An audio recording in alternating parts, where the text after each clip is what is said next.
SER Podcast. Nuestras condiciones son sencillas. Renegad del falso rey y arrodillaos ante la reina. Ahí lo dejo. Hola, ¿qué tal? Vengo a mostrarles un lugar magnífico.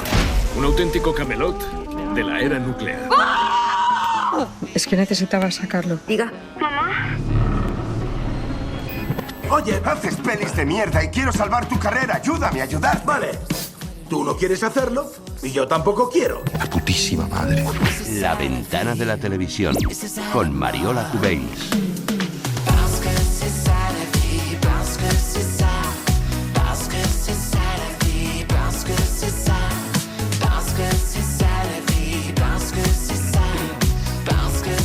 Mariola Cubells, buenas tardes. Buenas tardes, Estaba esperando que Francino. dejaras el teléfono, ya No, está. ya he has hecho el hecho toda story, tu ya he hecho el story, todas story. tus cosas. Oye, hoy al abrir la ventana de la tele hay un montón de noticias Un por ahí, montón, ¿eh? gordas y potentes, pero antes déjame que incorporemos al invitado de esta tarde. Por favor. Y déjame que diga una cosa, bueno, son dos. Son dos cosas que nos gustan de manera especial cuando abrimos esta ventana de la tele. Una primera es que nos encantan las entrevistas porque sí. Sí. Sin ningún motivo concreto y que abren la puerta o la ventana a lo que es una conversación. Y la otra es celebrar las casualidades, que son dos cosas que de alguna forma están Mira qué cara conectadas, está poniendo están nuestro relacionadas. invitado. Veamos. Una de las series del momento, ¿cuál es? Anatomía de un instante, lo sabemos todos. Momentos importantes de la serie. Pues cuando Adolfo Suárez comparece ante las Cortes para presentar su proyecto de ley de reforma política. El país es como un edificio. Nuestro edificio, un edificio hermoso en el que queremos vivir. Pero es un edificio que tiene muchos años y que hay que reformar.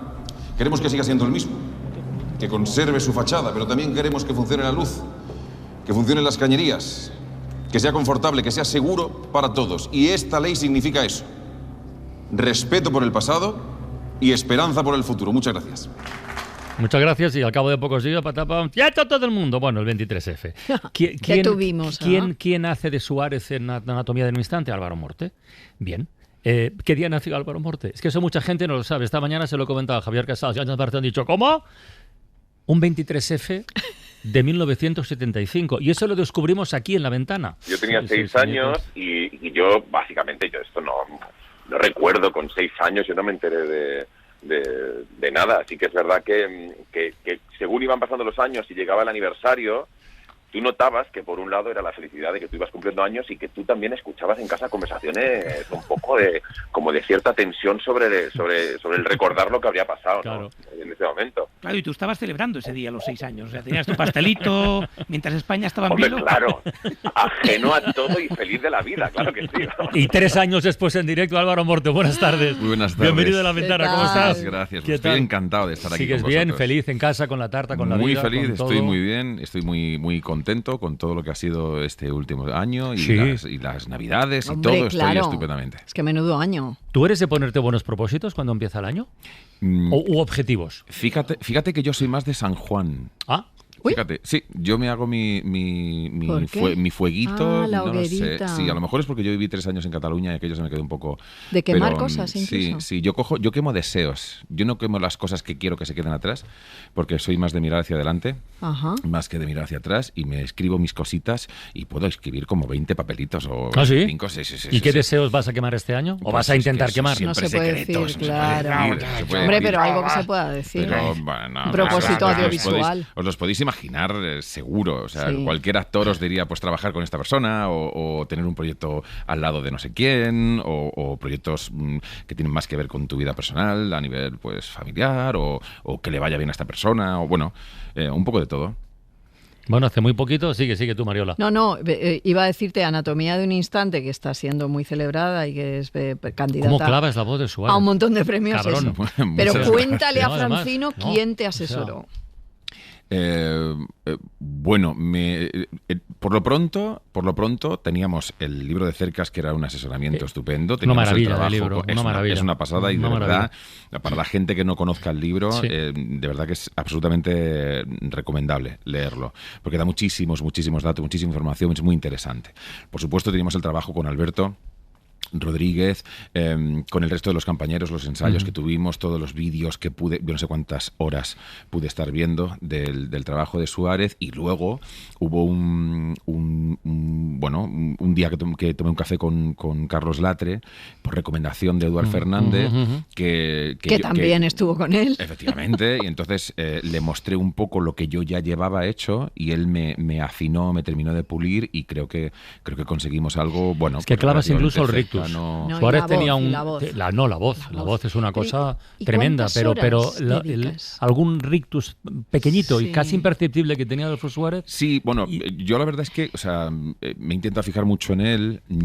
Porque no te pareces a él, o sea, la gente dice, bueno, Álvaro Morte, dices, Álvaro Morte, Adolfo Suárez, digo, aquí me de algo, claro, algo no me cuadra. La idea era intentar acercarme pero en la serie personaje todo lo que pudiera, y que la gente pudiera ver a Adolfo Suárez, pero sin intentar hacer una imitación directa. Pero había cosas que a mí me apetecía trabajar desde el trabajo corporal, desde la gestualidad. Adolfo Suárez tiene los labios mucho más finos de lo que los tengo yo. Entonces eso, yo hacía un ejercicio de intentar mantenerlos siempre apretados, el intentar generar también ese dolor de muelas que él tenía, esa incomodidad en la boca. Si te fijas, desde desde esa cosa morfológica, es desde donde él abre muy poco la mandíbula para hablar, tira más de labios. Creo que los españoles tienen que hablar con una boca un poco cerrada. Tenías que haberlo hecho tú. No, de verdad, es así, no, pero es que lo clavas, de verdad. Oye, pero ¿tú sabrías cuantificar cuántas horas de entreno hacen falta para eso? No lo sé, Mariola. Yo sí que es verdad que soy muy obsesivo y soy muy machacón. Pero estamos hablando de meses de entrenamiento diario. Sí. O sea, a mí me llaman para hacer la prueba Valeria y Yolanda Serrano, a las que le estaré siempre y eternamente agradecido. Me llaman para hacer la prueba, que yo estaba en Londres trabajando. En el teatro, ¿no? Efectivamente, en el ¿no te acuerdas que entraste por teléfono con nosotros? Y desde el momento en que ellas me plantean hacer de Adolfo Suárez, ya no solamente digo cuando me confirman que efectivamente lo voy a hacer yo, sino para preparar de entrada la primera prueba, yo ya empecé a verme muchísimo material de Suárez para intentar, pues tener un poco ese aura que necesitaba el personaje, ¿no? No queríamos tampoco que fuera una imitación, como os digo, pura y dura, sino recrear más la energía de ese personaje que llegó a conseguir lo que consiguió. Lo hace Eduard también con Carrillo. Exacto. Que dices, no es que se parezca, pero la manera de fumar, por ejemplo. Es que Carrillo era un hombre pegado a un cigarrillo. Efectivamente, o sea, y esa cosa del cigarro pegado aquí al pectoral. Aquí, con la mano así. Con la mano colgandera. Sí. Pero fíjate, para que los oyentes hagan una idea, ¿no? De los muchos registros que ha de tener un buen actor, está el aspecto, naturalmente, toda la cosa gestual, y en lo de la voz que comentábamos, un voz de Adolfo Suárez, claro, de repente ves Dos tumbas, la serie de Netflix, y es que el acento es tan distinto. ¿Tú conocías de verdad a tu hija? Se estaba haciendo mayor. Le gustaba salir con las amigas, con Verónica y eso.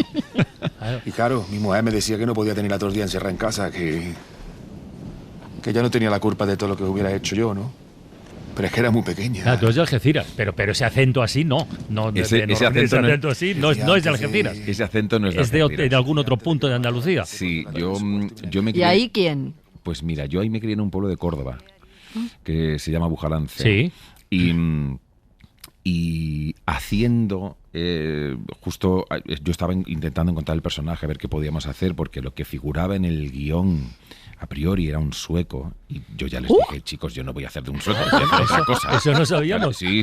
¿Qué dices? Sí, Henrik Sandberg se llamaba el tipo. Ostras. Y al final lo transformamos en Rafael Salazar. Me pareció una buena idea, teniendo en cuenta que la acción... Yo no voy a hacer de un sueco, me gusta mucho ese como titular. Hay que simplificar las cosas. Es como la afición del Betis. Cuando ficharon a Halilhavicic, era Pepe. Pero... Bueno, pues eso, un tipo con un nombre impronunciable le pusieron Pepe. Efectivamente. Gente inteligente siempre en Andalucía. Es buenísimo eso. Sí. Por supuestísimo. Yo no voy a hacer de un sueco, vale. Y entonces se me ocurrió, ya que la situación, que toda la historia sucedía en Frigiriana, un pueblo de Málaga, ellas habían contemplado la posibilidad de que hubiera un tipo mafioso, pues de fuera de España, y te dije, chicos, ¿por qué no cogemos un mafioso de aquí, que también los tenemos? Y a ver los hay estupendos, ¿no?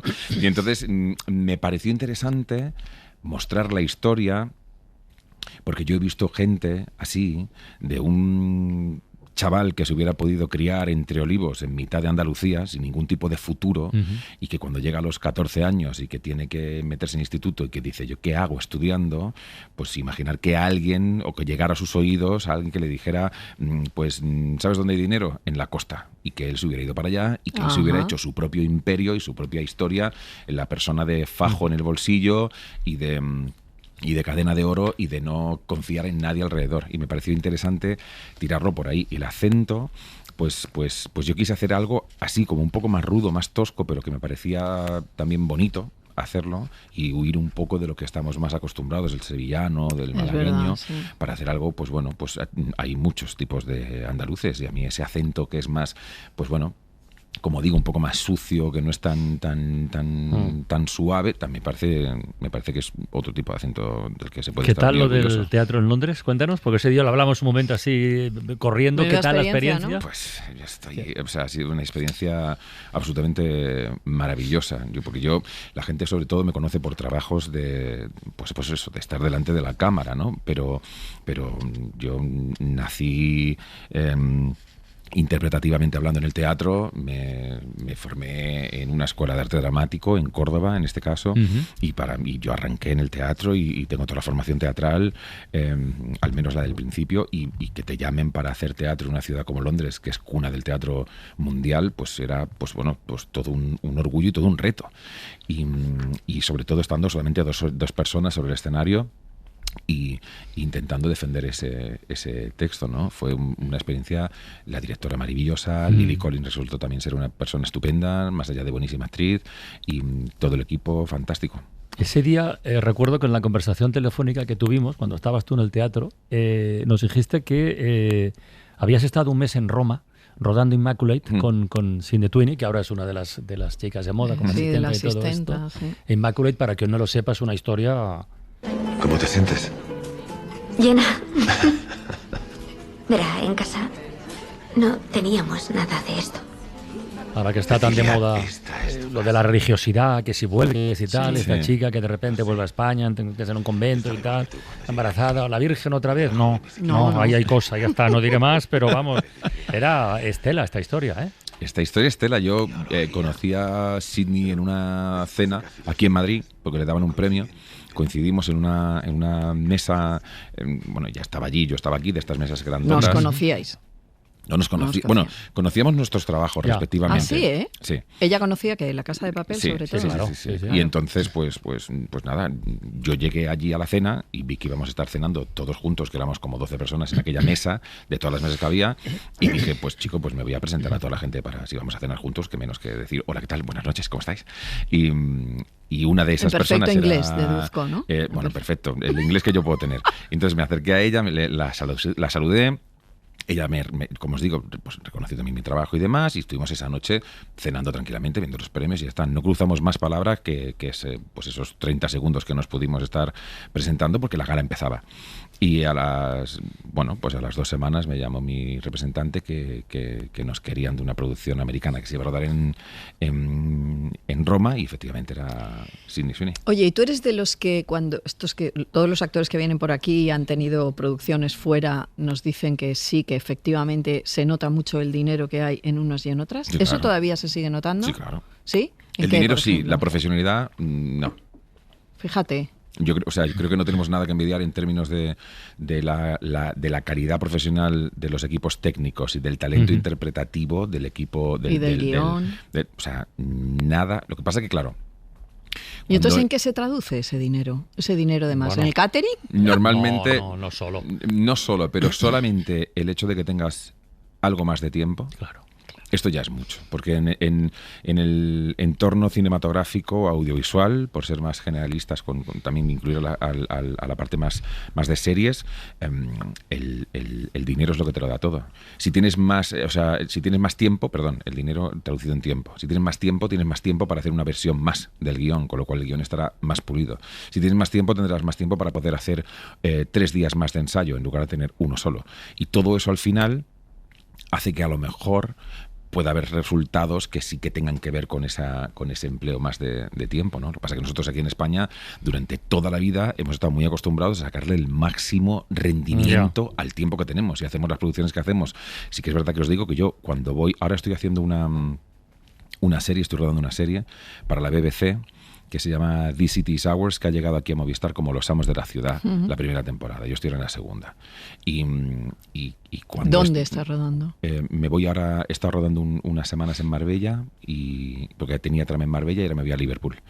Y cuando yo me he reunido con ellos, cuando ellos me han recibido allí como este nuevo actor entre la temporada esta, tal y cual, todo el mundo, tanto ellos allí como cuando estuve haciendo La Rueda del Tiempo, cuando estuve haciendo Immaculate, o sea, lo que sea, siempre es como, wow, vaya productos estáis haciendo en España. Así, o sea, que lo estamos haciendo muy bien. Es que es verdad. Entonces sí que es verdad que creo que si nosotros además contáramos con esa potencia económica que nos respaldara, es que podríamos llegar todavía más lejos de lo que estamos llegando. Ya. Oye, ¿hay alguna conversación en los últimos meses con Álvaro Morte donde no haya surgido La Casa de Papel?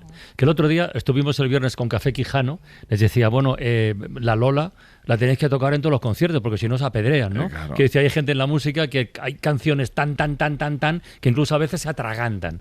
¿Tú en alguna conversación últimamente, en los últimos meses, no ha aparecido La Casa de Papel? Es difícil. Bueno, pero ¿sabes qué pasa? Que yo tengo muy buena relación con La Casa de Papel. Claro, sí, sí, no, claro. Sí, y demás. Sí. Yo creo que hay gente que a lo mejor se puede llegar a cansar de esa imagen y demás. Y bueno, siendo absolutamente honesto, yo creo que he pasado por varios momentos, por varias situaciones, varios estados de cómo enfrentarme a eso. Porque sí que es verdad que tú eres una persona no conocida o muy poco conocida cuando vienes de hacer proyectos previos a La Casa de Papel, pues yo qué sé, El Puente Viejo, Bandolera, tal, no sé cuánto, y claro, con el pelotazo, claro. Das ese pelotazo además pero mundial. Explosivo, claro, mundial, es que, sí. Y de repente es como si te echaran un cubetazo de agua en la cara y dices, hostia, un momento, ¿esto qué es, no? Y he pasado por muchos momentos de estar harto, de no querer saber más nada, de volver a reconciliarme, de entender que...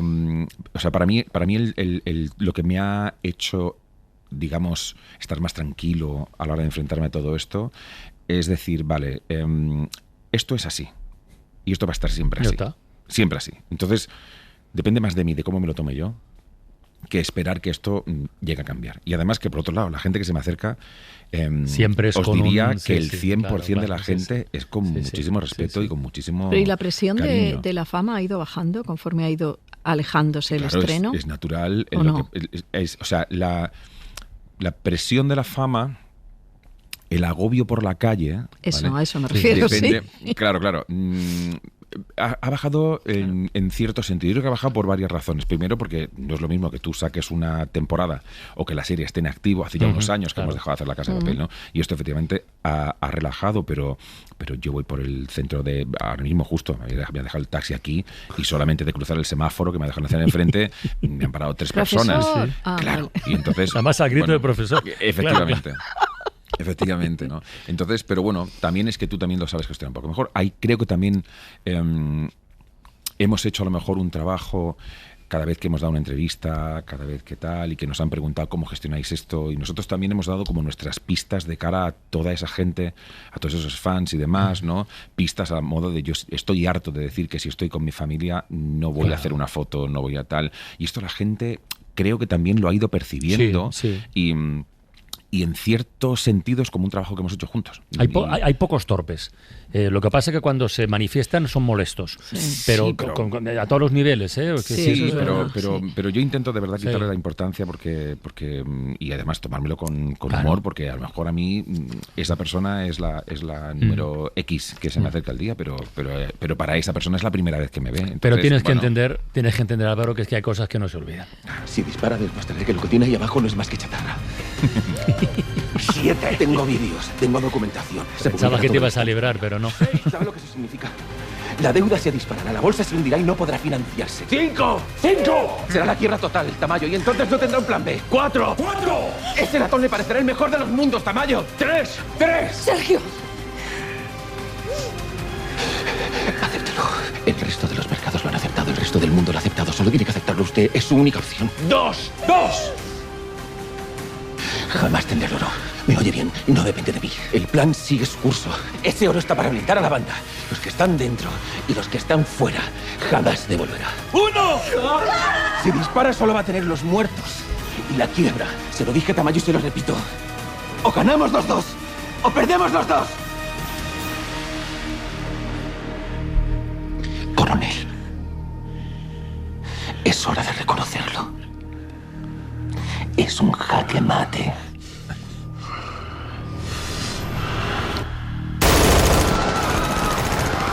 Ahí estamos. Esto sería el otro tamallazo. Madre digamos, mía, ¿no? madre mía, Esto podría ser. qué tensión. Yo tengo un primo en Algeciras que se llama Juan Carlos. Yo tengo un primo en Algeciras, que es me de las encanta esto personas más también. graciosas que os podéis echar a la cara y siempre me decía, primo, hay que hacer estiramiento después de ver La Casa de Papel. Eso es maravilloso. La tensión que pillabas. Eso es maravilloso. Álvaro, este 2026, además de la serie para la BBC, ¿tienes algo por ahí que puedas comentar o que quieras comentar? Todavía ¿Tienes teatro? no. ¿Tienes todavía, teatro? Mira, estoy intentando levantar cosas yo con 300 pistolas con la compañía. ¿Ah, sí? Sí, lo que pasa es que no es tan... Pues me gustaría levantar una función, pero no es tan fácil como parece. Pero producida por ti, quieres decir. Sí, producida por mí y en este caso dirigida por mí. ¿E interpretada también o no? No, en este caso no. En este caso dejaría luego... ¿Pero tú has dirigido antes? Sí. Yo con 300 pistolas tengo varias obras dirigidas con la compañía de teatro. Pero ya os digo que no te suelen abrir la puerta tan... No, fíjate. Aunque seas quien eres. Aunque seas ¿no? Álvaro Morte. Sí, yo por lo menos las puertas a las que he llamado no... Y además ha habido cosas que o sea, yo recuerdo una respuesta, no os voy a decir el lugar, pero una respuesta que me han dicho, no, es que ese programa desde lo político, no desde lo cultural. Entonces es como... ¡Ostras! Bueno, pues... no vamos bien. No vamos muy bien, entonces. No Sí, vamos nada bien. Sí. Así tal cual. Menuda frase, entonces, sí, exactamente. Está pidiendo mármol. Entonces, efectivamente está pidiendo mármol y cincel. Pero así está la cosa. O un manotazo. Exacto. Pero con la mano abierta. Una de las dos con la cosas. mano abierta. Bueno, pero tú ya estás en lo alto, esto es así, ¿no? Y entonces yo quiero saber si desde tu lugar, esto no vamos a ser francos. Venga. Desde tu lugar, ¿tú sigues teniendo vértigo, miedo a la incertidumbre? ¿Eso se pierde, no se pierde? Mariola, aquí hablamos con muchos. Esto es parte de la profesión. Ya, pero llegará un momento en que os relajéis, ¿no? Yo no lo sé. A lo mejor gente... Mal momento, si te relajas, yo creo. Sí, o sea, a lo mejor hay gente... En todos los sentidos, Francino. Toda la vida... Hay que seguir pedaleando. Claro. Sí, pero yo creo que sí, claro. Que hay gente que lleva toda la vida que a lo mejor dice, no, pues yo ya con esto, pues chicos, pero nosotros no tenemos la seguridad de que nadie nos vaya a seguir queriendo llamar dentro de un año. No me creo dentro eso. de 2 meses, te lo prometo. ¿Tú eso lo piensas? Claro que sí, todos los días. Todos los días, a lo mejor porque, no lo sé, a lo mejor porque a mí también me ha costado llegar. Yo no he triunfado con 20 años cuando estaba en segundo de la carrera y he hecho un casting, me han cogido y ya me he puesto a trabajar y ya está. Yo terminé la carrera, me vine para Madrid, me comí los mocos, o sea, he estado haciendo teatro en los peores lugares del mundo, cambiándome en corrales, o sea, lo digo de verdad, literal, y claro, cuando yo llego a esto y empiezo a tener cierta estabilidad, que es poco antes de La Casa de Papel, y ya ves tú, una estabilidad muy efímera también, era ya con cerca de 40 años. No. La Casa de Papel yo la hago con 40. Y ahora tengo 50 y sí que es verdad que he estado estos 10 años prácticamente sin dejar de trabajar. Y además estoy muy contento de haber podido desarrollar una carrera que he intentado seguir una estrategia de diversificar y de no hacer siempre lo mismo, ¿no? Porque sí que es verdad que me han ofrecido, después de La Casa de Papel, me ofrecieron no sé cuántas veces 1000 profesores. Claro. Y hubiera sido muy fácil decir que sí a todo aquello, pero bueno, pensé que era mejor intentar ir a otros lugares para, bueno, pues también es que a mí lo que me gusta como actor no es ser un personaje toda mi vida, me gusta, pues eso, la variedad y la construcción de este personaje o de aquel otro y los retos y a ver si puedo enfrentarme a esto pero a nivel de estabilidad, o sea, yo creo que es parte de la... Lo del corral que has dicho me ha inspirado. ¿Qué es lo más surrealista que ¿Qué te ha ocurrido en todos estos años de actor? Ostras, no es sé. que lo del corral Habla. me ha puesto ahí un cebo que digo, coño, a ver qué cuenta Álvaro Morte ahora. Pues no lo sé, surrealista como tal. Bueno, para mí fue muy surrealista que me llamaran de entrada, como comentábamos antes, para ir a Londres a hacer teatro. Eso me parece una cosa loquísima. El estar trabajando con gente como Rosamund Pike en La Rueda del Tiempo y decir, hostia, tío, esto de verdad que yo me miro a mí mismo siendo un joven de 20 años en la carrera de arte dramático, con mallas y unas zapatillas de danza, con el pelo casi por la cintura y interpretando a un pimiento, como hacemos en las escuelas de arte dramático. De repente que te pasen estas cosas, de verdad que tiene un componente muy surrealista. Anécdotas, me han pasado cosas maravillosas con gente que me ha parado por la calle, trabajando aquí y allá, pero no te sabría decirte un pico de... Bueno, te doy unos minutos para que lo pienses. Y volvemos. Porque quiero seguir un poquito, que además hay otras cosas del mundo de la tele que quiero comentar con Mariola y me gustará que estés con nosotros. Venga. Partigiano, portami via. Oh vela ciao, vela ciao, ciao, ciao, partigiano, portami via, che mi sento di morir. La Ventana, en Ser Podcast. Antes del frío, levanta las velas, guarda en tu falda los granos de arroz y haz ceremonias de luna llena. Antes del frío, lánzamelos. Cuida este vals que tenemos en vena, cuida del baile y riega el salón. Lleva la barca hasta la albufera y pone el verano en un mostrador. Y que San Juan no nos queme en su hoguera cuando descubra quién la asaltó. Deja el equipaje en la ribera para verte como quieres que te vea. Deja el equipaje en la ribera y quémalo. Álvaro Morte nos ha dicho hace un ratito, no, yo soy más de San Juan. Te hemos puesto esta canción. Tal vez por eso, esta canción de Vetusta Morla, en cuyo vídeo participa como protagonista. Sí. Qué bonita es esta canción. Magnífica la canción. Fue un regalo porque además la albufera, es que lo tiene todo para mí. El videoclip lo dirige Paula Ortiz. Ajá. Nos conocíamos. Y fue de estos regalos que soy tan afortunado que me ha hecho la vida de vez en cuando. Y yo era fan de los Vetustos, de Vetusta Morla.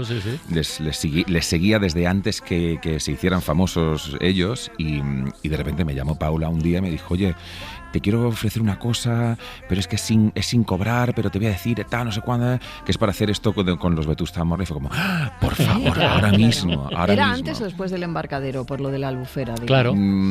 Sería después. Yo creo que sería después. No, por ahí. Por ahí. Yo creo que estaríamos más o menos grabando el embarcadero. Qué paisajes, te zumbaste. Sí. Mira, el embarcadero fue el pistoletazo para Travis Berth también. Exacto, acuérdate. Bueno, aquí, y ahí sigue. Qué bonita canción hizo. Oye, los Vetusta han parado. ¿Tú en algún momento, por lo que sea, te has planteado decir, puntito y seguido? Por supuesto. Sí, ¿no? Por supuesto, pero por una cuestión de que es que yo también voy buscando una conciliación familiar, claro. Que hay veces que tienes hay niños, claro, es que hay que parar cuando se puede parar y cuando el cuerpo te lo pide, y creo que es muy sano un reseteo y el descansar un poquito. Oye, te he dicho antes que había unas noticias de tele que queríamos comentar así rápidamente y nos gustaba que estuvieras, pero ¿quieres decir algo bien? Venga, vamos allá. Pues también. No, a ver, la tele no es como el fútbol, no tiene tanta repercusión, pero en las últimas horas ha habido una operación, un fichaje de esos de cuando un equipo le birla la estrella a otro. Ha pasado con Marc Giró, de manual, que ha dejado Televisión Española y se va a La Sexta. Bueno, que estaba fantástico, pero no sé si esto, tú que tienes información, Mariola, si es el principio de una operación más amplia. No. Que hay algo ahí que no veamos. Que se queda ahí, queda en que, Mar ya hacía tiempo que tenía ahí como cierta controversia con la tele pública. Lo que vamos a ver, los dos programas que quedan, esto hay que dejarlo claro, porque no es una renovación, es una reanudación. Es decir, él no deja tirada a la tele a dos programas. No. Él ya había grabado estos 2 programas. Hoy se emite uno, ¿no? Hoy se emite Esta uno noche, y la sí. semana que viene otro, y ahí se acaba la etapa anterior. Y se va a La Sexta porque La Sexta le hace una buena... a mí me da un poco de pena, he de decirte. Porque me parece que la tele pública es el lugar ideal ahora mismo para Marc Giró. Yo creo que sus monólogos son una parte importantísima de lo que debe hacer una tele pública. Ya sabes que nosotros somos amigos y yo le quiero mucho. Me parece un showman de primera magnitud y me da un poco de pena que deje la pública porque creo que era su lugar. He de decirte que entiendo la jugada de La Sexta, más por La Sexta que por él, y yo quiero pensar que va a tener la misma libertad de la que ha gozado en la tele pública. ¿Por qué no va a tenerla? ¿No? Bueno, pues porque son modelos distintos, porque son públicos distintos, no solo la libertad, sino la repercusión, ¿sabes? O sea, el público de La Sexta es un público diferente, acostumbrado a un humor diferente, a un tipo de showman diferente, como pueda ser Wyoming, va a una franja en la que La Sexta no ha tenido suerte nunca, que es el prime time. Es muy complicado, es una apuesta muy arriesgada, bueno, pero yo le deseo desde aquí desde luego. Toda la suerte del Oye, hablando mundo. de televisión española, vaya informe del Consejo de Informativos. Vaya informe del Consejo de Informativos. Sobre mañaneros y las malas lenguas, o sea, un informe duro de... Hemos defendido, yo defiendo a capa y espada a los informativos, esto lo hemos hablado con Alejandra, lo hemos hablado con todo el mundo, me parece que el servicio de informativos hace unos informativos incólumes, absolutamente irrefutables. No se puede decir lo mismo de toda la parte de programación en ese sentido de riguroso y perfecto. El Consejo de Informativos, por supuesto, que tiene autoridad para poder opinar. Ya está un montón de meses. Esa casa es muy compleja y luego a mí me gustaría saber si no se externaliza, si se pueden hacer ese tipo de espacios con gente de la casa, que yo no lo tengo claro.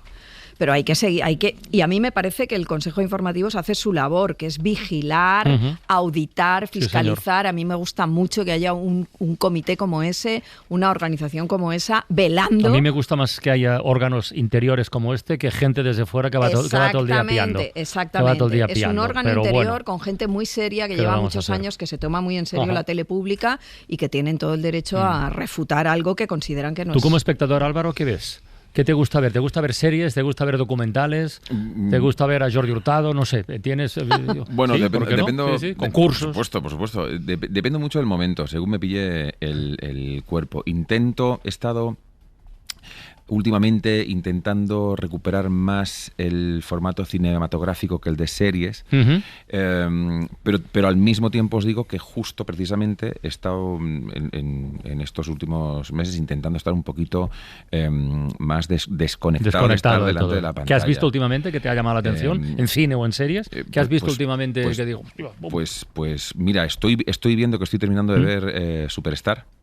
Ay, qué la bonita. serie que me está encantando. Yo no la he Parece visto. que están haciendo un trabajo absolutamente impresionante de interpretación, de concepción de la serie, de revisión de aquella historia, de enmendar la plana, efectivamente, de todo. ¿no? Y de poner sobre la mesa el circo que era tan terrible, ¿no? Y sí que es verdad que me está gustando muchísimo.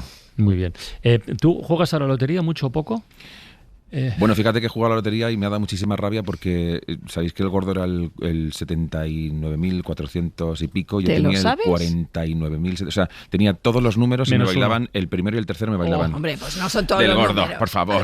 Bueno. O sea, no puede ser. Pero no puede ser. has quedado cero. Bueno, pues esto que viene ahora te va a interesar, ya verás.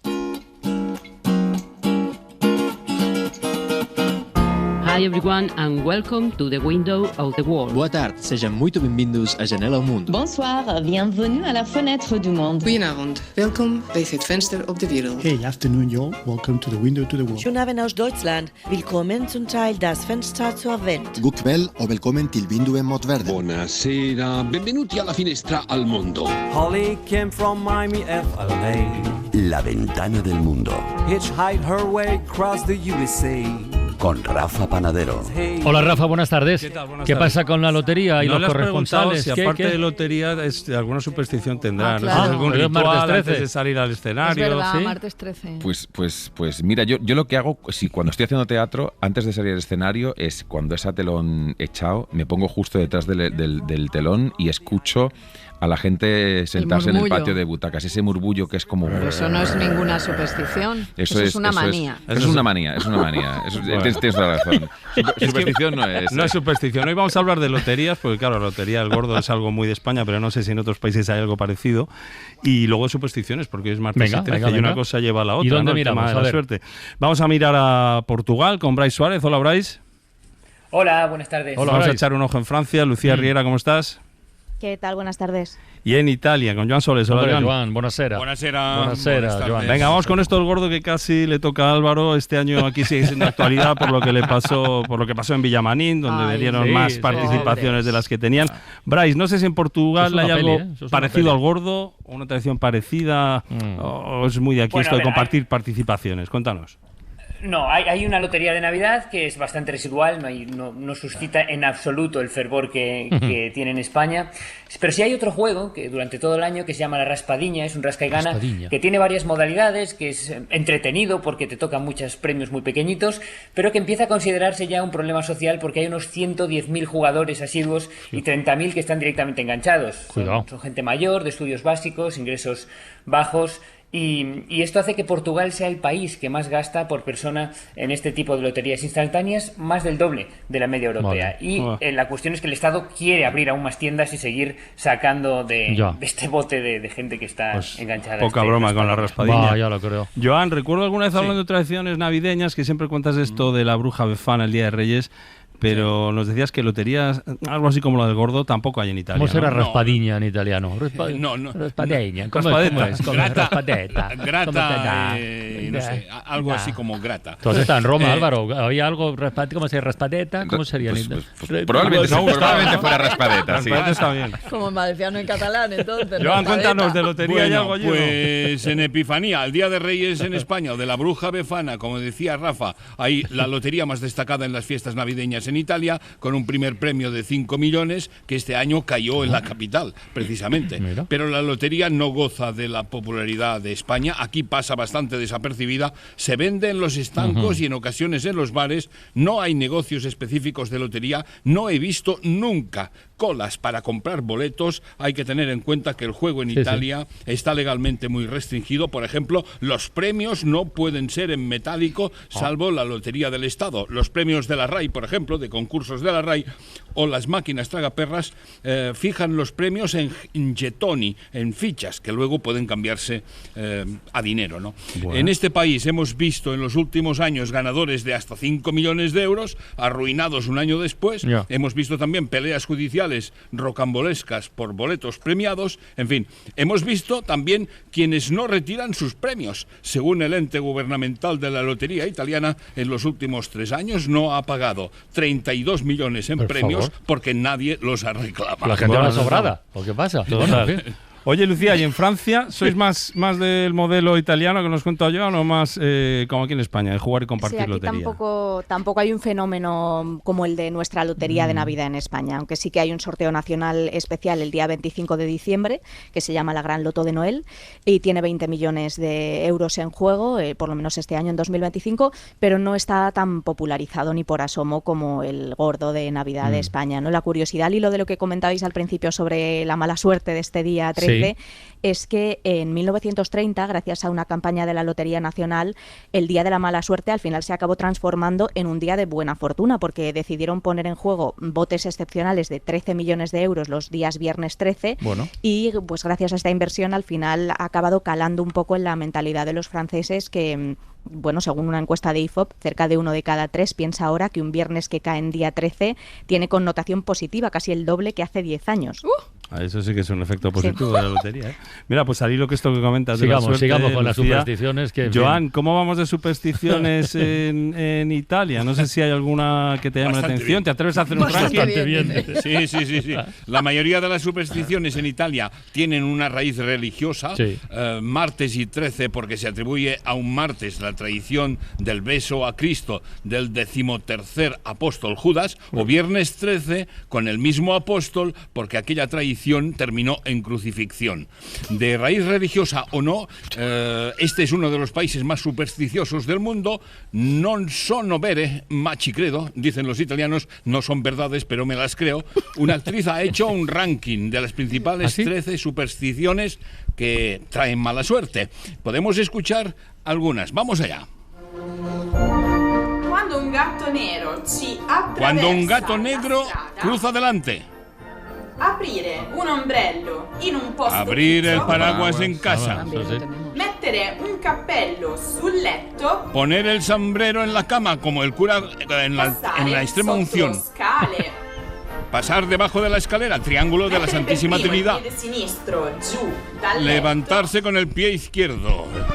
Qué parecidos somos, letto. Mangiare lenticchie a Capodanno. No comer lentejas en Nochevieja. Che non vi dia la scopa sui piedi. Que te toquen los pies la escoba al barrer. Si brinda a Esta sí la había qualcosa escuchado. e guai ad avere il bicchiere Brindar con el vaso vacío trae muy mala suerte. vuoto. Il sale si rovescia. Verter la sal. L'aglio è un vero e proprio antidoto contro Ajos, i no vampiri. tenerlos porque atraen a los vampiros. Per rompere uno specchio equivalga a 7 anni. Romper un espejo Ya. equivale a 7 años de desgracia. ¿Quién es la actriz, Joan? Lear es una actriz poco conocida fuera de Italia, ¿no? En fin, Bueno, muy parecidas, termina ¿eh? diciendo En esto nos une más que la boca del lotería, lobo. La boca del lobo trae suerte. Se dice invoca el lupo, que es una expresión antigua muy italiana, al contrario de lo que puede parecer, para desear buena suerte. Seguramente está relacionado con la leyenda de Rómulo y Remo, salvados por una loba. Así pues, invoca el lupo. Buena suerte. Oye, Lucía, y más allá de este efecto que tuvo la lotería en lo del día 13, los franceses están pendientes en una fecha como hoy o como un viernes 13 de alguna otra superstición asociada a mala suerte. Pues mira, aquí la superstición es con el viernes, de hecho, el viernes 13, por lo que explicaba Joan también, esa connotación religiosa, en la última cena, los 12 apóstoles, Judas entre ellos, que están reunidos alrededor de Jesús en la víspera de la muerte, que es un viernes. Y bueno, más allá del cambio a positivo que relacionaba con la lotería, el viernes 13 sigue arraigado en la cultura popular como sinónimo de desgracia. De hecho, también existe aquí el dicho de que ni te cases ni te embarques, por ejemplo, ni voyage ni mariage.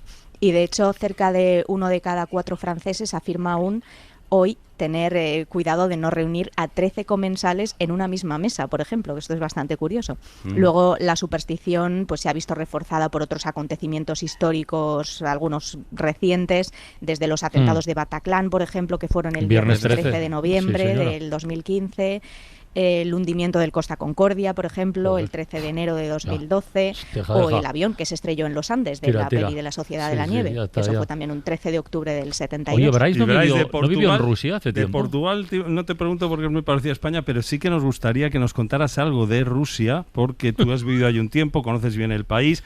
Acabas de volver, de hecho, porque en su día sacaste el libro Mar Branco con la editorial Galaxia, recordando tu experiencia allí. Ahora preparas la versión en castellano, que va a salir con 4 lunas. Acabas de volver de Rusia, Bryce, y allí lo de las supersticiones es otra liga, ¿no? Cuéntanos. Sí, es un universo fascinante, a veces agobiante incluso, porque yo me mudé allí en el año 2018, pasé casi un año en casa de una familia con un abuelo que me fue enseñando el idioma y también todas las supersticiones, ¿no? Que eran muchas. Por ejemplo, en aquella casa, que era totalmente anárquica, solo había 2 normas. Una era descalzarse al entrar, por higiene, y la otra era, por superstición, jamás silbar. Era tajante, se respeta en todas las casas rusas y se considera que espanta el dinero. Además, por ejemplo, también... ¿Cómo llamas al perro? Por su nombre, Igor. Mira, no me acuerdo cómo llamaba el perro, que había uno. Y... buena pregunta. ¡Chao! No sé, realmente había muchísimas. Por ejemplo, si se caía un tenedor, se interpretaba que iba a haber una visita inesperada de una mujer, y si se caía un cuchillo, la visita de un hombre. Bueno. Además, al entrar o salir de casa, yo veía que no me saludaban, y en el fondo lo que pasaba es que todo el mundo evita saludarse o besarse o abrazarse bajo el marco de una puerta. Pues para mira, no Álvaro Morte y Mara Torres se acaban de besar ahora mismo. Pero vamos, ahora mismo. Con mucho cariño. Claro. Hola a todos. Hola, Mariola, ¿qué tal? El problema. ¿Es cosa de abuelos o siguen presentes estas supersticiones? No, es que la mayoría no me las contaba, sino que las ponía en práctica, tanto él como su hija o como muchísima gente que fui conociendo por el país. Por ejemplo, una de mis favoritas es que si le das comida para llevar a alguien, se lleva un platito, una friambrera, y lo más seguro es que cuando te devuelva este recipiente lo haga con algo de comida dentro también, aunque sea una galleta o un bombón. Otra que me parece ya muy significativa y muy carismática de su carácter es que antes de un viaje, antes de salir de casa, toda la familia o todos los amigos se reúnen en el vestidor de casa, ya vestidos y con las maletas listas, y se sientan en silencio durante unos instantes, muy concentrados en que todo vaya bien durante el viaje. Eso está bien, eso está muy bien. Oye, pues nada, pues entre suerte y superstición ya hemos hecho la tarde. Pues Bryce, Joan, Lucía, gracias y mucha suerte en la lotería o en lo que sea. Un abrazo. Y se abrimos la luz del Faro, ya que estamos aquí de besos y abrazos. ¿Tú has sido gato pardo en el Faro, Álvaro Morte? No. ¿No? Pues ya acabas. No ha sido gato pardo. Por favor, mis mejores gato pardos. Yo vine a una entrevista, pero gato pardo no he sido.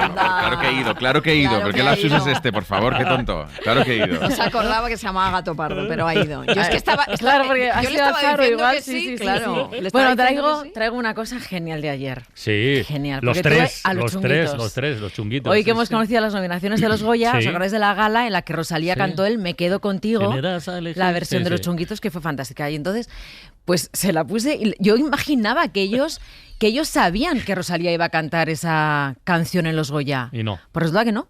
Si me das a elegir entre tú y la riqueza.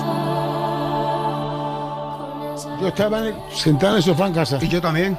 De verdad, es verdad. ¿Pero sabías que ella iba a hacer la versión? No lo sabíamos. ¿Os pilló totalmente por sorpresa? Por sorpresa. Claro. Estábamos en casa tranquilamente y vimos que la cantó por la tele y nos quedó sorprendido porque, claro, ella ha hecho una versión muy preciosa, muy bonita. Claro, y a escucharla digo, ¿esta canción me suena? Claro, ¿cómo no va a sonar? Por favor, que es nuestra, sí, pero es que ella la hizo me gustó cómo la cantó, me gustó muchísimo, de verdad. Pero sabe también, porque a ella de pequeña le gustaban los chunguitos. Claro, yo lo sé. La verdad es que la hizo con mucho cariño, se nota que hay mucho amor, se nota que hay mucha paz y dulzura. Y llega al corazón. ¿Os gustaría colaborar con Rosalía? Me quedo contigo, cantarlo con ella. Rosalía, mira, aquí estamos, corazón. Cuando quieras, aquí estamos los tres para cantar esta canción contigo. Y vamos contigo a cantar, lo que tú quieras. Aquí estamos. Maravilla. Ay, qué maravilla. De verdad, estuvieron sembrados, divertidos, contándolo todo desde el principio, desde que eran niños en Badajoz. Ellos se criaron a los pies del Guadiana, donde pescaban los peces que comían. Cuando llegaron aquí, fíjate, la primera casa que tuvieron, que fue, ellos lo describen como una chabola que hicieron de madera en Vallecas, con las primeras 5.000 pesetas que ganaron cantando en bares a los 10 años. Pero de verdad es que se lo cantaron todo. El Carmen, el Ay, qué dolor, el Me quedo contigo, simpaticísimos. Oye, ¿y esta noche qué el Faro? El Faro poco. Poco se habla de... Poco se habla de... Esto me gusta poco o nada. Por poco no te doy un... Por poco. Sí. Mira, que está Panadero aquí. ¿No? ¿Tú sabes que había un grupo de country, finales de los 60, primeros de los 70, que se llamaba Poco? No, sí, hombre, Jim Messina, Loggins and Messina, si te suena, ¿no? Sí, Loggins and Messina, pues Jim Messina impulsó Mira. ¿Te suena esto? Esto sí, a Mariola también se quedó con cara de... Poco. Ya tienes canción para ir hoy, si quieres. Sí, una cosa que iba pensando es ayer, ¿os da confianza la gente de pocas palabras? Depende. A mí no mucho. Depende de verle la cara. Pues yo casi me fío más de los de pocas palabras que los de muchas. A mí el muy hablador tampoco me entusiasma. Depende del rollo no es que soy misterioso. Álvaro está con una cara. Álvaro está viendo qué pasa. Por si acaso estoy callado. Es de pocas palabras. Sí. Poco. Parco en palabras. En esta profesión, ¿no? En la que, sobre todo con un micro delante, no paramos de hablar. Sí, no. A mí sí me da confianza la gente que es de pocas palabras o que dice también. Lo preciso. Es que no tanto la mosquita muerta o el mosquita muerta. Eso ahí va yo. Pero la gente que piensa lo que dice sí me suele atraer. Álvaro Morte, oye, muchas gracias por venir a La Ventana. Vuelve cuando quieras, cuando tengas algo que promocionar y si no también cuando te apetezca.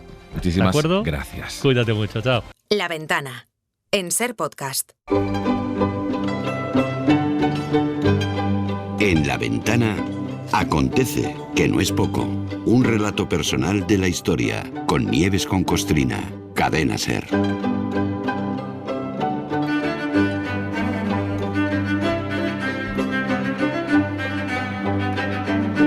Hoy retomamos nuestro paseo por la historia con algo que dejamos pendiente ayer, algo muy tremendo, muy cruel.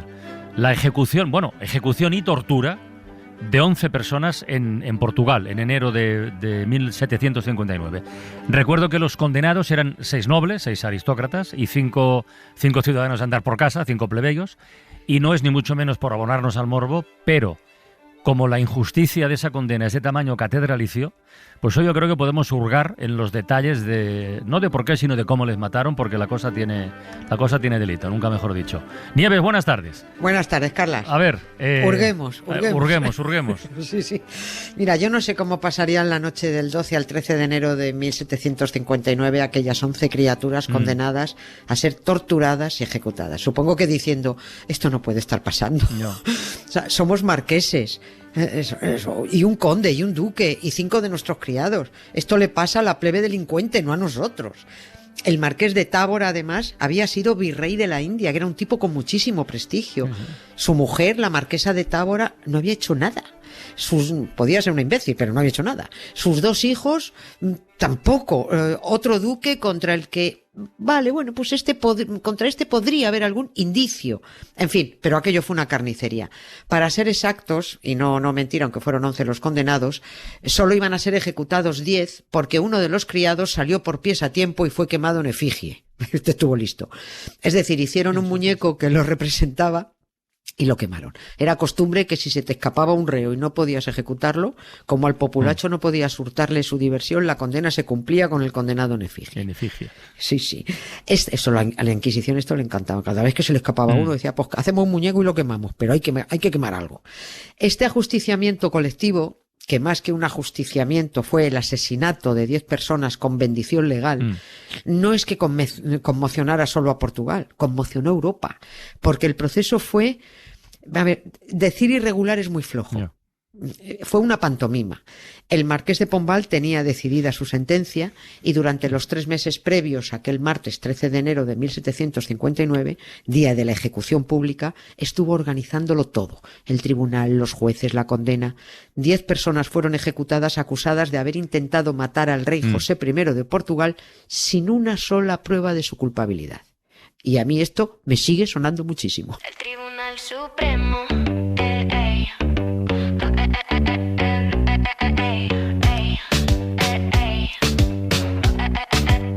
El Tribunal Supremo, con jurisdicción en toda España, es el órgano jurisdiccional superior en todos los órdenes, salvo lo dispuesto en materia de garantías constitucionales.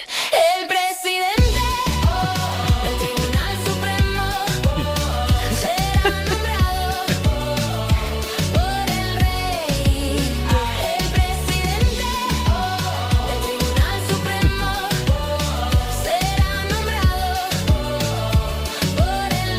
A ver, hablando de reyes, igual la pregunta es tonta, pero ¿cómo fue posible que el marqués de Pombal obrara con semejante impunidad? Claro, la respuesta tiene que ser porque se sabía con el respaldo del rey, claro, ¿no? Que delegó en que él resolviera todo después del terremoto, ¿no? Sí, yo sé que tú eres una persona muy correcta, pero yo diría que del cretino del rey. Del cretino del rey. Y eso que al final solo fueron condenados 11. En el plan del marqués de Pombal estaba la ejecución... Bueno, un huevo, directamente. La ejecución de varios niños y más mujeres. Quería acabar con el linaje entero de los Tábora y de un par de familias más. Que no hubiera oportunidad de dejar a nadie que luego clamara venganza. O sea, matar a todos. Fueron la esposa del rey José I y la hija, la heredera del trono, la que luego fue María I de Portugal, las que dijeron, bueno, este tío se le ha ido la olla. Al final, ellas dos salvaron a los menores de edad y la única mujer ejecutada fue la marquesa de Tábora. El papanatas del rey José I estuvo de acuerdo en que había que dar un escarmiento a esas familias de aristócratas que, sí es cierto, todos estaban contra el marqués de Pombal, que era el que manejaba al rey, y a la vez mosqueados con el rey porque protegía al marqués de Pombal. Pero no había pruebas de nada de ninguna acusación. Contra el que más indicios había era contra el duque de Aveiro, porque le pillaron un escrito que decía, abro comillas, para aplastar la autoridad del rey Sebastián el marqués de Pombal, vale. Sebastián José de Carballo se llamaba, bueno, pero le llamaban el rey, para aplastar la autoridad del rey Sebastián se hacía necesario destruir la del rey José. Ya. Este es el escrito que le pillan. Solo por esta frase se consideró prueba irrefutable de que el duque de Aveiro estuvo involucrado en el atentado contra el rey. Mira, ¿tú recuerdas a aquel general chocho, Francisco Beca, se llama, creo que no se ha muerto todavía, el que escribió en un chat de WhatsApp de militares retirados del Ejército del Aire que había que aniquilar a 26 millones de españoles rojos, niños incluidos? Esto lo escribió este canalla. Bueno, pues solo por escribirlo, el marqués de Pombal habría descoyuntado a mazazos al general Francisco Beca, lo habría decapitado y luego quemado. Oye, ¿y el proceso aquel cómo fue? Quiero decir, del que salió la condena a esta colectiva, los detalles, los pasos, ¿cómo discurrieron? Imagínate, pues una farsa. Una farsa, ¿no? Una farsa. Estuvo dirigido de principio a fin por el marqués de Pombal y se sabe, porque de esto sí hay pruebas, que localizaron los investigadores. Aunque les ha costado, porque se hizo desaparecer muchísima documentación. En los archivos personales del marqués aparecieron comentarios de su puño y letra que tenían que incluirse en las acusaciones de los Tábora y de todos los demás. Y él mismo se encargó de redactar argumentos y conclusiones. Y más pruebas del amaño del proceso. Antes de que se procediera a la detención de los marqueses de Tábora y sus 2 hijos, del duque de Aveiro y del otro conde, sus propiedades fueron embargadas y vendidas. Anda. Es que ni siquiera los habían acusado, ni detenido, ni celebrado el juicio, pero ya estaba claro que la orden al tribunal era la condena capital. Qué barbaridad. Sí. Y la prueba definitiva del amaño de todo es que la sentencia a muerte se hizo pública el 12 de enero con orden de cumplirse inmediatamente al día siguiente, pero el cadalso en el que los iban a matar, que tenía que ser grande para montar el show previsto, se estaba construyendo desde hacía varios días. Por eso la ironía de que a mí lo del proceso no estaba ahora me sonaba de algo. Y ya lo digo sin ironía alguna. Es tan calcado y tan vergonzoso como lo ha sido el proceso al fiscal general del Estado. Las 2 sentencias estaban dictadas fuera de los tribunales, decididas al margen de los testigos, con ausencia de pruebas y con mucha premura, porque puede que resultara simbólico asesinar a los Tábora en martes y 13, y lo ha sido que el magistrado Andrés Martínez diera la sentencia contra el fiscal general sin dar a conocer las razones el 20 de noviembre. 20N. Todos recibimos el mensaje que nos lanzó: Franco sigue vivo en el Tribunal Superior de Justicia.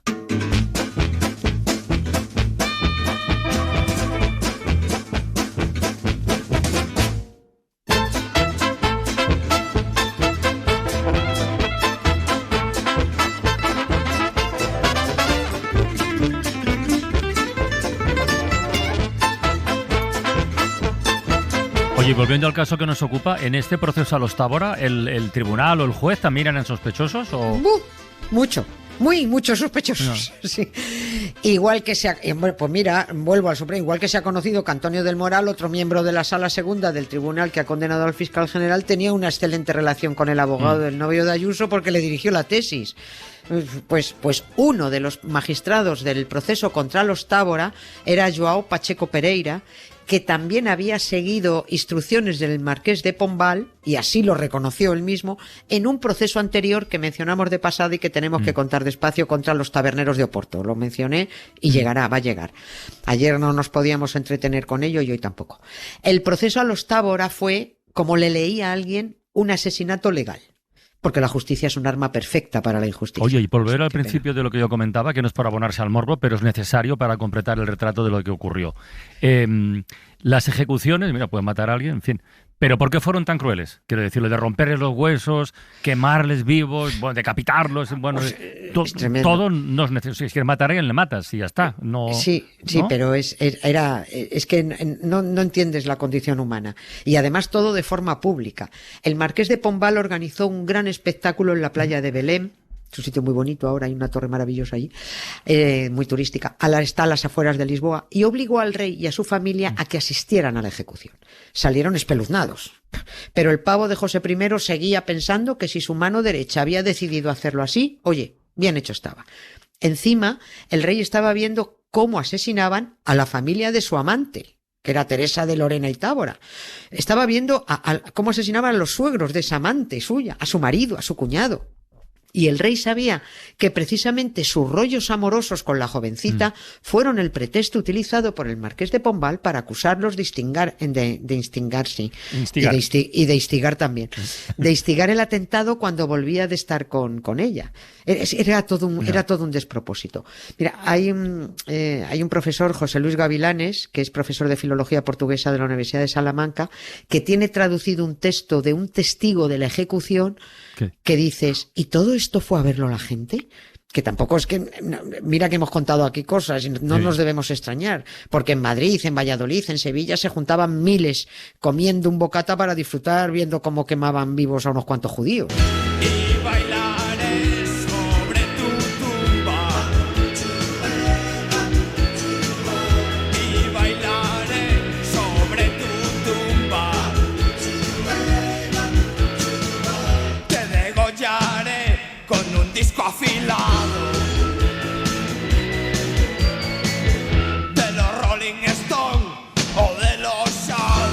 Con discos rayados no, pero no vamos a hurtar a los oyentes y sobre todo a los amantes, eso que llamamos el true crime, los detalles de esta ejecución colectiva. Va, venga. Sí, vamos, gracias vamos a pasarlo. Gracias al profesor Gavilanes, que nos ha facilitado ese texto. Además de los reos, yo lo resumo, porque el escrito era muy largo. Además de los reos, allí había unos cuantos curas para confesar y absolver de sus pecados a los que iban a ser asesinados. Y encima los pavos de los condenados confesándose, en vez de mandar a los curas a pastar. O sea, ¿en serio nos vais a torturar en público? ¿Nos vais a hacer gritar por dolores insufribles? ¿Nos vais a decapitar, a quemar, a tirar luego al mar y tenemos que contaros nuestros pecados? ¿Pero qué mierda de Dios es el vuestro? Bueno, pues la marquesa de Tábora, que fue la primera en llegar, estuvo casi una hora confesándose. Ostras, ¿una hora? Lo mismo era, era por hacer tiempo. No sé. A ver si se aburren y se van. Y mientras, los operarios probaban que las maderas en forma de aspas, donde iban a ser atados los otros condenados, con los brazos y las piernas abiertos, estuvieran bien ajustadas. Antes de decapitarla, a ella, que fue la primera, le explicaron con todo detalle a la marquesa cómo iban a ser martirizados y ejecutados su marido, sus hijos, los otros dos nobles y los criados, cómo estarían dispuestos los cuerpos, cómo los quemarían después. Le explicaron, dijeron, mira, este es el mazo para golpear el pecho y hundir las costillas. Y con estas porras es con las que estos señores verdugos tan eficaces que están aquí esperando van a romperles los huesos de las piernas y los brazos. Hasta que la marquesa rogó que la mataran cuanto antes.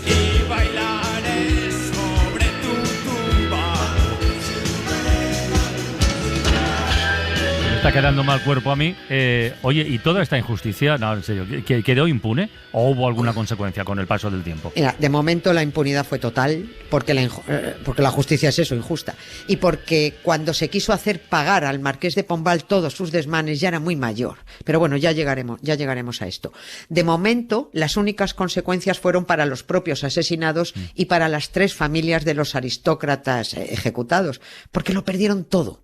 Unos tuvieron que exiliarse, a los descendientes se les prohibió el uso del apellido, sus casas se destruyeron, se picaron los escudos nobiliarios para que desaparecieran su sello, las hijas fueron encerradas en conventos, los hijos en monasterios, familias que nunca perdonaron a los Braganza, una nefasta dinastía portuguesa de la que al menos los portugueses supieron deshacerse hace más de un siglo, porque los portugueses son mucho más listos que nosotros, siempre lo han sido. El marqués de Pombal, como escribió uno de los descendientes de los ejecutados, se salió con la suya sacrificándolos, abro comillas, sobre el horroroso altar del poder absoluto. El todopoderoso ministro y mano derecha de José I, sin embargo, no había terminado su trabajo. Ya había borrado del mapa a los aristócratas que le estorbaban y ahora había que ir a por sus otros enemigos, los jesuitas. Porque el tribunal que sentenció a los Tábora, siguiendo al pie de la letra las instrucciones de Pombal, también dejó caer durante el mismo proceso la implicación de los jesuitas en el atentado al rey. Era la forma de abonar el terreno para rematar el plan. El proceso a los Tábora solo era un paso más en la hoja de ruta.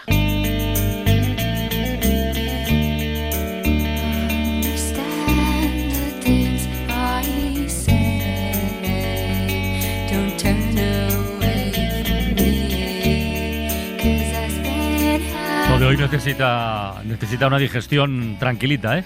Sí. Joder. Pero no ha terminado la historia. No, esto se hincha. Cuando sea, pero seguiremos. Un beso, Nieves. Joder. Otro para ti, Carla. Muchas gracias. Lo que queda del día. Con Isaías Lafuente. Hoy es martes y 13, pero los días a veces tienen nombre propio, ¿no, Isaías? Pues el día tiene hoy un nombre, el de Julio Iglesias, y una canción que podría ilustrar la noticia. Confieso que a veces soy cuerdo y a veces loco, y amo así la vida y tomo de todo un poco. Me gustan las mujeres, me gusta el vino, y si tengo que olvidarlas me voy olvido. Y es que yo... Una investigación del diario.es que publica hoy 2 denuncias de mujeres contra el cantante por presuntas agresiones sexuales. Las denuncias hablan de sexo no consentido, de abusos laborales, de vejaciones verbales y físicas, de coacciones. La denunciante más joven tenía 22 años. Y él, claro, me mete los dedos por ahí. A lo que para mí eso fue muy doloroso. Y yo, por favor, me dolió mucho. Y yo no sabía qué hacer en ese momento. La información la conocíamos a primera hora de la mañana. Martín Bianchi, en Hoy por Hoy, ha puesto voz esta mañana a esta información. Una investigación, decía, seria y muy bien documentada. Estamos hablando de 3 años de investigación, no solo de los testimonios, sino que hay documentación, hay WhatsApps, hay visados, entrevistas a otro tipo de empleados para llegar a publicarse, es porque tienen muy atado los testimonios. Y esta tarde en La Ventana hemos hablado con Elena Cabrera, una de las periodistas del diario.es, que firma esta investigación, esta información. La primera pista, nos ha dicho, no llegó de estas mujeres, sino de un hombre. Es un hombre del entorno de las trabajadoras. Es alguien que es conocedor de lo que está sucediendo allí y que se da cuenta de que lo que le están contando a él le parece que son abusos, agresiones. Es posible que la persona que se lo cuente no lo refleje de esa manera, ¿no? Sino más bien, esta es la vida que llevo, es horrible, mi jefe me trata mal, trabajo 16 horas diarias y además tengo que ir a su habitación por las noches y hacer todo lo que me pide. Mi trabajo es horrible. Yo creo que esa persona le debe decir, bueno, es que tu trabajo es horrible, pero es que esto igual es un delito. Hay una denuncia interpuesta en la Audiencia Nacional. La denuncia intenta encauzar lo que las abogadas entienden que qué delitos puede estar ahí sucediendo, y una es la trata de seres humanos con fines de imposición de trabajo forzado y servidumbre. Claro. Nosotras en las entrevistas nos han dicho en varias ocasiones que sentían que aquello era esclavitud, que se sentían como esclavas. Y le hemos preguntado a Elena Cabrera por qué estas mujeres han decidido contar lo suyo en un medio de comunicación español y denunciarlo ante la justicia de este país. Y ellas veían muy claro que él es ciudadano español, que los delitos son muy graves y que la justicia española es la que debe actuar. Y por eso, yo creo que por eso se han dirigido aquí a la Fiscalía de la Audiencia Nacional. Pues esta es la denuncia que cuenta hoy el diario.es. Julio Iglesias, a todo esto, no ha querido desmentir ni siquiera un no hay comentarios. Ojalá nos lo hubieran desmentido, porque la única persona que nos ha dado respuesta es una trabajadora de él, que aparece aludida en el texto. Sí. Y que ha dicho efectivamente que son patrañas y que eres un hombre maravilloso. Pero él no ha dado respuesta a nuestras preguntas. En fin, veremos cómo acaba todo en los tribunales, pero desde luego es una situación, la denunciada, que se parece mucho, decía Martín Bianchi esta mañana, a la distopía que se cuenta en el cuento de la criada. Esto todo me recuerda como una estructura, como un poco el cuento de la criada, o la película de Zoe Kravitz, Parpadea 2 veces, en las que básicamente son hombres con muchísimo poder que crean un régimen de terror y en el que hay mujeres que son cómplices. Quiero decir que no puede funcionar el sistema si no hay otras mujeres que también ejercen la dominación. También yo creo que hay que recordar al oyente que este tipo de trabajos son en Bahamas, en República Dominicana, donde hay contratos de confidencialidad, que es en un contexto donde es más fácil y más propicio este tipo de sometimiento, ¿no? Que no estamos hablando solamente de esclavas sexuales, sino de esclavitud laboral. ¿No? Y qué difícil es, ¿no?, darle un curso legal a esto a un señor que vive en una triangulación de países. Quiero decir que es muy difícil este tipo de personajes, querías decir, pillarlos, ¿no? Y en España ha habido reacciones políticas, ya se sabe cómo está la cosa, cómo está el patio, y todo, para algunos, sea lo que sea, siempre termina en el mismo sitio. Hoy comentabas, Francino, las reacciones de Isabel Díaz Ayuso y de Santiago Abascal. Insisto que el tema es muy grave, pero claro, y ahí voy con la última de Ayuso, que ha dicho: las mujeres violadas están en Irán con el silencio cómplice de la ultraizquierda, para añadir después, y Madrid no va a contribuir al desprestigio del cantante, del artista más universal que tiene España. Que dices, bueno, empezando por lo último, depende, ¿no? Quiero decir, Julio Iglesias ha vendido más de 300 millones de discos, pero si se demuestra que ha sido un agresor sexual, pues igual hay que replantear alguna cosa, digo yo, no sé. Es verdad que Abascal ha ido todavía más lejos al afirmar que toda esta historia es una cortina de humo del gobierno, que sería para descojonarse de la risa si no fuera tan serio el intento de esta gente por crear un clima irrespirable de bronca y de confrontación con todo lo que se mueve. Pero así estamos, desde luego. Bueno, en fin, una historia terrible, digamos presunta de momento, pero terrible. Y una historia terrible la que desde ayer nos está contando Nieves con Costrina cuando mira el retrovisor. Un ajusticiamiento masivo en la Lisboa de mediados del siglo XVIII.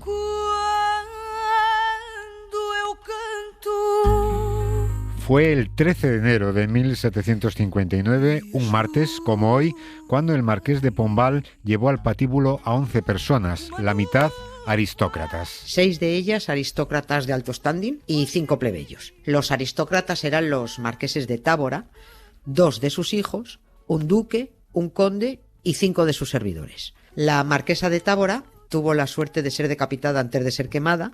A otros les rompieron las articulaciones a garrotazos y después los quemaron. Otros fueron quemados vivos directamente. El ajusticiamiento fue un espectáculo brutal y el juicio que los llevó al patíbulo, pues una patraña, una farsa.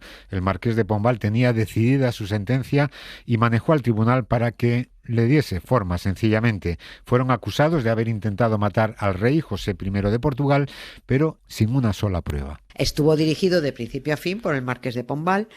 En los archivos personales del marqués aparecieron comentarios de su puño y letra que tenían que incluirse en las acusaciones de los Tábora y de todos los demás, y él mismo se encargó de redactar argumentos y conclusiones. Y más pruebas. Antes de que se procediera a la detención de los marqueses de Tábora y sus 2 hijos, sus propiedades fueron embargadas y vendidas. Ni siquiera los habían acusado, ni detenido, ni celebrado el juicio, pero ya estaba claro que la orden al tribunal era la condena capital. Qué barbaridad. Y la prueba definitiva del amaño de todo es que la sentencia a muerte se hizo pública el 12 de enero con orden de cumplirse al día siguiente, pero el cadalso en el que los iban a matar se estaba construyendo desde hacía varios días. Vamos, que los iban a justiciar sí o sí. Bueno, historias terribles en la historia y en el presente, y para relajar, pues un par de cositas. Por ejemplo, las greguerías. Venga, empezamos las greguerías. A ver, sobre el matador de toros, Francisco Rivera, pidiendo a Trump que invada España, este temor que expresa Sara Murcia. Pensar que probablemente Kiko Rivera es el hermano listo da que pensar. Tom. Chaplin, se hace una pregunta que algunos tendrán que responder. Los que tenéis dinero para las rebajas después de los gastos navideños, ¿qué sois, narcotraficantes? Ahora otro consejo para ahorrar. Este lo da Temapico. Si te estás planteando ir al gimnasio para definir tu cuerpo, no pierdas dinero, ya te lo defino yo, una pena. Eso sí que es un buen ahorro. Bueno, y de las greguerías a los superhéroes. Hoy los especialistas secundarios nos han presentado a un nuevo superhéroe, se llama E-Man, y ustedes se preguntarán, ¿y? Bueno, pues eso. E-Man. Sí, y este es tu superpoder, responder ¿y? Sí, porque es una respuesta que desarma muchísimo a tus enemigos y les deja en una especie de lugar confuso, en una especie de neblina en la que la gente pues no sabe muy bien cómo reaccionar.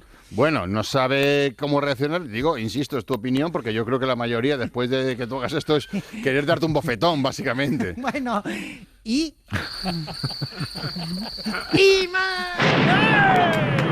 Bueno, pues Mentecato Pérez, muchísimas gracias. Tengo 2 armas más. ¿Ah, sí? Por si falla el I.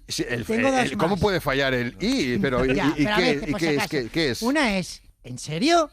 Y la otra es, hola, pues yo me voy a la mutua. En fin, que hay muchos cuñados por ahí por el mundo, como este Mentecato, y como hay muchos cuñados, pues hoy Toño, un oyente, le ha pedido a Arcano una impro para prevenir a sus hijos pequeñitos, para que en un futuro no sean cuñados cuando sean mayores, y también para algo más. Me gustaría que hagas un rap para prevenir a mis hijos, tengo 2 mellizos de 3 años, para que los prevengas, para que en un futuro no se conviertan en un cuñado. Y ya de paso, si dejas una coletilla para advertir a mi mujer que yo no soy un cuñado, Bien, bien. Yo voy a arreglar su matrimonio. Esto está dedicado a la mujer de Toño. En realidad esta cosa a mí no me extraña. Quiero que sepas que Toño es el mayor cuñado de España. Y entonces ahora mismo a esto me dirijo. Para que no salgan cuñados todos tus hijos, un consejo es que no le digan al camarero jefe, este vaso tenía agujero. Lo siento, porque esa es la solución. Simplemente estás bajo presión. Vas a pedir la cuenta y le dices, cabrón, ¿qué pasa? ¿Me has puesto la cuenta de esa comunión? Eso es lo que hacen todos los cuñados, que simplemente Arcano lo mete improvisado con el verso raro. Si no quieres ser un cuñado, si no lo ejecutas, lo primero es no ver vídeos de Dani Desocupa. Bueno, y esta tarde en Tiempo de la Ventana se han dado a conocer los candidatos a los Goya de este año. Si me das a elegir entre tú y la riqueza,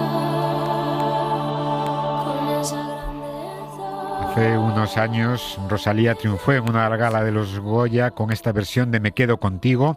Hoy los chunguitos han sido los gatopardos de la madrugada del Faro. Y hablaron de esta versión que hizo Rosalía, de la que se enteraron viendo la televisión. Yo estaba sentado en el sofá en casa. Y yo también. Por sorpresa, estábamos en casa tranquilamente y vimos que la cantó por la tele y nos quedó sorprendido porque claro, ella ha hecho una versión muy preciosa, bonita, muy bonita. Claro, y a escucharla digo, ¿esta canción me suena? Claro. ¿Cómo no va a sonar? Sí, pero es que ella la hizo con un... Me gustó cómo la cantó, la forma de cantarla, de expresarla. Me gustó muchísimo, de verdad. Pero sabe también, porque a ella, de pequeña, le gustaban los chunguitos. Claro, yo lo sé.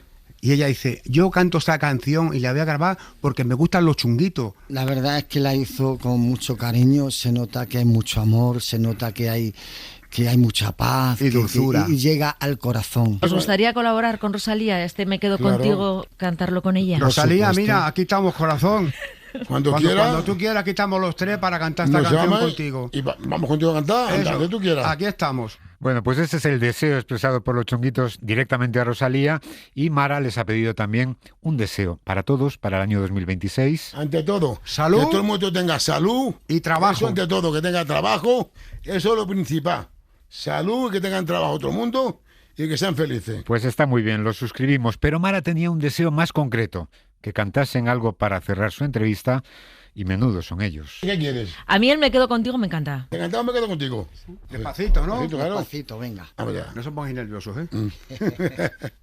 Si me das a elegir entre tú y la riqueza, con esa grandeza que lleva consigo, hay amor, me quedo contigo. Bueno, genio y figura, esta es una hermosa canción de amor, y sobre el amor que ya no está en el aire sino en las redes, hemos hablado hoy en La Ventana. Porque resulta que la inteligencia artificial también se ha instalado con paso firme en materia amorosa. Cada vez más parejas acuden a la inteligencia artificial para plantear sus problemas sentimentales. Se calcula que hasta un 30% de adultos han recurrido a esta inteligencia para resolver disputas o para terminar relaciones, y también los más jóvenes. Le ha contado a María Manjabacas Àlex Comas, que es psicólogo sanitario y profesor en la Universitat Oberta de Cataluña. Si imaginamos que tenemos unos 13, 14 años, imaginamos que estamos en un momento de la vida en el que nos sentimos como más tristes, como que no encontramos nuestro lugar. Es probable que todo eso no lo hablemos con las amistades, porque podemos pensar, saber qué van a pensar de nosotros, o nos puede dar vergüenza, y al final lo que les queda a mano es escribirlo en el chat. Les da una respuesta inmediata, les ofrece soluciones, les valida, no les juzga. Es que anima muchísimo a que la persona se pueda quedar enganchada.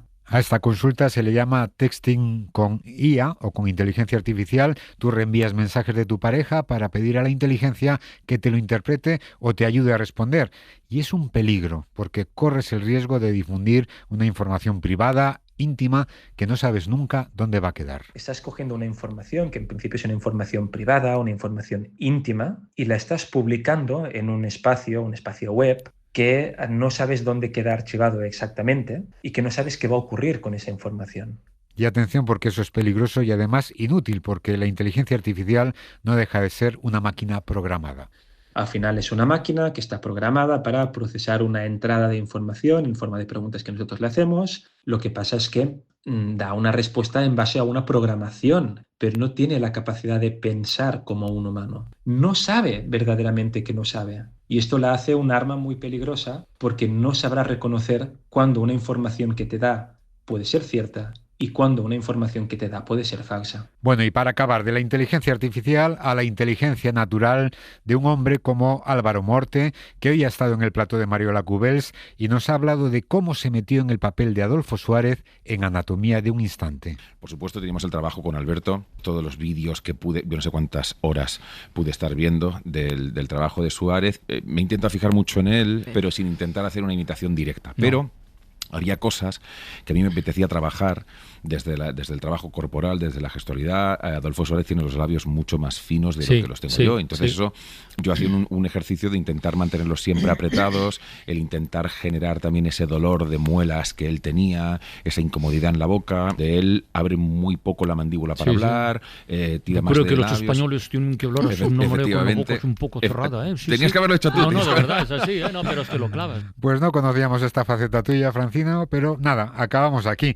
Y podemos prometer y prometemos que mañana pues volveremos. Pues si estamos en el tiempo de puedo prometer y prometo, y yo no me resisto a cerrar la ventana hoy con una canción de aquella época y con un mensaje que sigue teniendo absolutamente toda la vigencia. Libertad sin ira. Hasta mañana, un beso muy grande y como siempre mucho ánimo. Adiós. Adiós. Dicen los viejos que en este país hubo una guerra. Para no perderte ningún episodio, síguenos en la aplicación o la web de la SER, Podium Podcast o tu plataforma de audio favorita.